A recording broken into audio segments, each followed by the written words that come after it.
आता तुला कुणाची नजर लागाय न ग बघ. तर या वयात कुणाची नजर लागणार आहे आम्हाला? न ग बाई, एकदाचा अक्षता पडू दे तुझ्या डोक्यावर. उभा जन्म घालवलास त्या माणसाची वाट बघण्यात. तुझी तगमग बघवत नव्हती बघ मला. आपण त्या माणसाबरोबर तुझं चांगलंच जमतंय की. वय ग, कारण तू माणूस म्हणून 100 नंबरी आहे बघ. अगं नावं ठेवायला जागा नाही. म्हणजे एवढा मोठा गडगंज श्रीमंत, पण पैशाची आईट नाही त्याला. माझ्याशी पण कसं मायेनं बोलणार. तुझी आई म्हणून रागराग नाही केला माझा त्याने कधी. ह्या घराची मालकी नव्हतीस तू, आता मनाची राणी होणार. लय लय आनंद झालाय बघ मला. देवानं ऐकलं माझं.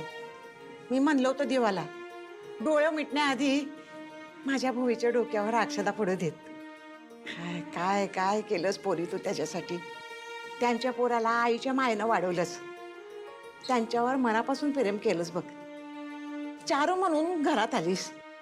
तुझी तडफड कळत होती, माझा जीव जळत होता ग. पण तुमच्यातली तेढ काय सुटत नव्हती. आता सुनबाईच्या निमित्तानं का होईना हे झालं बघ. मी तुला म्हणलं नव्हतं ती पोरगी या घराचा उद्धार करणार. तर या घराचा आणखीन काय उद्धार व्हायचा बाकी आहे? आणि त्या येऊन अजून काय वेगळा उद्धार करणार आहेत? हा बरं ते जाऊ दे, पण आता समजा नीट होऊ दे बघ. मी आहे तुझ्या बरोबर.